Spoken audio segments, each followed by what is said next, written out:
Drug free சொசைட்டியாக மாற்றணுன்றதுக்காக காலைல ஒரு அவேர்னஸ்க்கு போயிட்டு வந்தேன். அது போயிட்டு வந்ததுக்கு அப்புறம் ஒரு தப்பான ஒரு ரூமர் வந்து கிளப்பிட்டு இருக்காங்க. என்னன்னா, நாங்கள் ஐபிஎல் மேட்ச்சுக்கு ஒரு 2 years பிஃபோர் சம்திங் போயிருந்தோம். பாப்பா பிறந்து கொஞ்ச நாள் கழிச்சு, அது ஒரு 2 years பிஃபோர் இருக்கும், டேட் கூட தெரியல.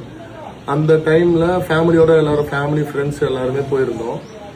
அந்த டைமில் வந்து என்னன்னா, ஒய்ஃப் வந்து இந்த மாதிரி ஒரு பாப்பா வந்து டேப்லெட் முழுங்க மாட்டா, அதை துப்பிடுறா அப்படின்றதுக்காக ஒரு டேப்லெட்டை வந்து அதை க்ரஷ் பண்ணி அதை இதுக்கு தண்ணியில் கலந்து அதை பாப்பாவுக்கு கொடுக்கணுன்றதுக்காக ஒரு டேப்லெட்டை க்ரஷ் பண்ணி அதை கொடுக்குறோம். ஐபிஎல் மேட்ச் ஸ்டேடியம்ல அவ்வளோ கூட்டம், அவ்வளோ கும்பல், அவ்வளோ போலீஸ் ப்ரொடெக்ஷன், அவ்வளோ பேர் என் பேக்ல ஃப்ரண்ட்ல எல்லாருமே இருக்கிறாங்க. அந்த இருக்கிற டைம்ல பாப்பாவுக்கு ஃபீட் பண்றதுக்கு எங்க வீட்டுல இருந்து கிளம்பி போகும்போது அதை நம்ம க்ரஷ் பண்ணிட்டு இருக்கோம். அதை வந்து க்ரஷ் பண்ற டைம் அதை எடுத்து இப்போ ட்ரக்னு சொல்லிட்டு தப்பான ஒரு வீடியோ வந்து வைரல் பண்ணிட்டு இருக்காங்க.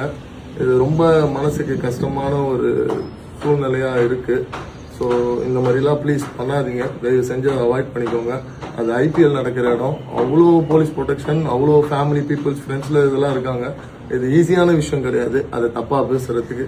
அதையும் வந்து தப்பாக போட்டுட்டு இருக்காங்க. ஸோ இல்லை என்னாச்சுன்னா, அன்றைக்கி ஐபிஎல் நாங்களாம் தான் போயிருந்தோம். ஸோ குழந்தைக்கு அப்போ வந்து 1.5 years இருக்கும். அப்போது நான் அவளுக்கு ஃபீட் பண்ணிகிட்டு இருந்தேன். ஸோ அன்றைக்கி வந்து என்னாச்சுன்னா, அவளுக்கு கொஞ்சம் முடியல. அதனால அது பிஃபோர் ஃபீடிங் இல்லை பிஃபோர் ஃபுட்டு வந்து அவளுக்கு அந்த டேப்லெட் வந்து க்ரஷ் பண்ணி கொடுக்க சொல்லியிருந்தார் டாக்டர். ஸோ அந்த டேப்லெட் வந்து நான் தான் இவரை க்ரஷ் பண்ணி கொடுக்க சொன்னேன். ஸோ அந்த டைமில் அது வீடியோ எடுத்திருக்காங்க போல். பட் இந்த டைமில் அது வெளியே வந்திருக்கு. ஸோ எங்களோட கடமை அது எக்ஸ்ப்ளனேஷன் வந்து உங்களுக்கு கொடுக்குறது. பிகாஸ் வந்து சும்மா நல்ல விஷயம் பண்ணுறப்போவே வந்து தப்பாக ரீச் ஆகுது. ஸோ இந்த மாதிரி விஷயம் வந்து வெளியே பப்ளிக் கண்ணில் படுறப்போ அது கண்டிப்பாக தப்பாக தான் போகும். ஸோ அந்த வந்து எங்கள் சைட்லேருந்து நாங்கள் எக்ஸ்ப்ளனேஷன் கொடுக்கணும், ஏன் அது நடந்துச்சுன்னு சொல்லிட்டு. அந்த டைமில் சொன்ன மாதிரி அவ்வளோ ஃபுல் ப்ரொடெக்ஷன், அவ்வளோ போலீஸ் வந்து அந்த இடத்துல இருக்கிறப்போ எந்த ஒரு விஷயமும் உள்ளே போக முடியாது. அண்ட் குழந்தைய வச்சுட்டு அது பண்ணவும்